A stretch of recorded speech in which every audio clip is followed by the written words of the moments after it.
ಬಾಕಿ ಕಬ್ಬಿನ ಹಣ ಕೊಡದ ಸಕ್ಕರೆ ಕಾರ್ಖಾನೆಗಳ ವಿರುದ್ಧ ಮಂಡ್ಯ ಜಿಲ್ಲೆಯ ರೈತರು ಪ್ರತಿಭಟನೆ ನಡೆಸಿದ್ದಾರೆ.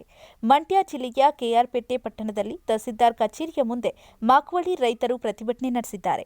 ಕಳೆದ ವರ್ಷ ಪ್ರತಿ ಟನ್ ಕಬ್ಬಿಗೆ 50 ರೂಪಾಯಿ ಕೊಡಲು ಸರ್ಕಾರ ಕಾರ್ಖಾನೆ ಮಾಲೀಕರಿಗೆ ಆದೇಶ ನೀಡಿದ್ರೂ ಬಾಕಿ ಹಣ ನೀಡದ ಹಿನ್ನೆಲೆಯಲ್ಲಿ ರೈತರು ಪ್ರತಿಭಟನೆ ನಡೆಸಿದ್ದಾರೆ.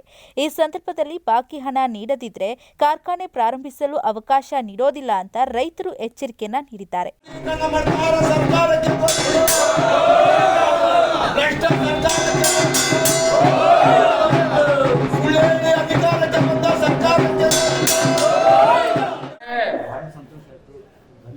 ಹಾಲಿ ಗೆಜೆಟ್ಗೆ ನೋಡ್ತಾ ಇದ್ದಾರೆ ಸರ್ಕಾರಗಳು. ತುಮಕೂರು ಹತ್ರ ದಾವಸ್ಪೇಟೆ ಹತ್ರ ಅದೆಷ್ಟೋ ಎಕರೆ ಅಂತ ಹೇಳ್ತಾ ಇದ್ರು. ಆಗ ನಾವು ಒಂಥರ ಹೇಳ್ತಾ ಇದ್ರೆ ಕರೆಂಟ್ ಬಂಜಣ ಅಂತ ನಾವ್ ಅಂತಿದ್ವಿ. ಈಗ ಬಿಡ್ದಿಯವರು ಪಡ್ಕೋತಾವ್ರೆ, ಪ್ರಭಾವಂತೂ ಕೊಡ್ತಾ ಇಲ್ಲ. ನಾನ್ ಮಾಡಿಲ್ಲ, ಅವ್ನ್ ಮಾಡ್ದ, ಅವ್ನ್ ಮಾಡಿಲ್ಲ, ಇವ್ನ್ ಮಾಡಿದ, ಎರಡು ಕಚ್ಚಾಡ್ತಾವೆ. ಆ ಕಾರಣದಿಂದ ಏನು ಖಾಸಗಿ ಕಂಪನಿಗಳು ಬಂದು ಮೀಟರ್ನ ಫಿಕ್ಸ್ ಮಾಡೋದು ಗ್ಯಾರಂಟಿ. ಅದಕ್ಕೇನಾರ ಹೋರಾಟಕ್ಕೆ ಸನ್ನದ್ಧ ಅಲ್ಲ ರೈತರು, ಅವ್ರನ್ನ ಹೊಡೆದೋಡಿಸ್ಬೋದು. ಇಲ್ಲ ಯಾರೋ ಮಾಡ್ಕೋತಾರೆ ಅಂದ್ರೆ ಅವ್ರು ಫಿಕ್ಸ್ ಮಾಡೇ ಮಾಡ್ತಾರೆ. ಆಗ ನೀವು ಅನುಭವಿಸಕ್ಕೆ ನೀವು ಬದ್ಧರಾಗಿರ್ಬೇಕು.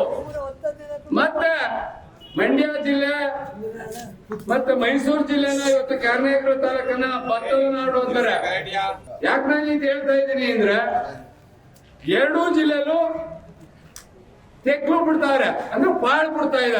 ಬರ್ತದೆ, ಖರ್ಚು ವೆಚ್ಚಗಳು ದುಬಾರಿ ಆಗ್ತದೆ ಅನ್ನೋ ಆಲೋಚನೆ ಮೇಲೆ ಇವತ್ತು ನಾವೇ ಸಿಂಧಘಟ್ಟ ಕೆರೆ ಬಯಲಲ್ಲಿ 106 ಎಕರೆ ಕಾರ್ ಬೆಳೆ ಮಾಡಿಲ್ಲ ನೀರಿದ್ರು.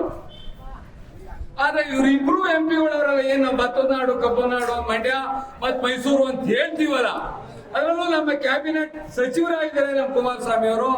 75 ರೂಪಾಯಿ 1 ಕ್ವಿಂಟಲ್ ಭತ್ತ ಬೆಳೆಯಕ್ಕೆ ವರ್ಷಕ್ಕೆ ಹೆಚ್ಚುವರಿ ಅಷ್ಟೇನಪ್ಪ ಹಾಕೋದು.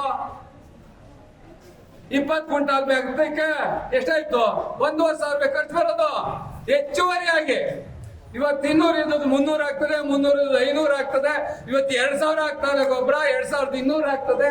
ಇದು ಲೆಕ್ಕಾಚಾರ ಗೊತ್ತಿಲ್ವಾ? ಅದರಲ್ಲೂ ಮಂಡ್ಯದಲ್ಲಿ ಕೃಷಿ ವಿಶ್ವವಿದ್ಯಾನಿಲಯ ಫೋನ್ ಹೊಡೆದ್ರೆ ಅವರ ಕಾರ್ಯದರ್ಶಿಗಳು ಅವ್ರು ಯಾರು ಅವರಲ್ಲ, ಸಹಾಯಕರು, 1 ಕ್ವಿಂಟಲ್ ಭತ್ತ ಬೆಳೆಯಕ್ಕೆ ಎಷ್ಟು ಖರ್ಚು ಬರ್ತದೆ ಅಂತ ಕೇಳ್ಕೊಂಡು ಮಾತಾಡ್ಬೋದು. ನಮ್ಮಂತ ರೈತರು ಬೇಡಪ್ಪ, ಕೃಷಿ ತಜ್ಞರಿದ್ದಾರೆ ನಮ್ಮ ಜಿಲ್ಲೆಯಲ್ಲಿ. ಅದಕ್ಕೆ ನಾವ್ ಹೇಳೋದು, ಭತ್ತಕ್ಕೆ 75 ಕೊಟ್ಟಿರೋದು ಅವಮಾನ. ನ್ಯೂಸ್ ಅಲರ್ಟ್, ನಿಮ್ಮಿಂದ ನಿಮಗಾಗಿ.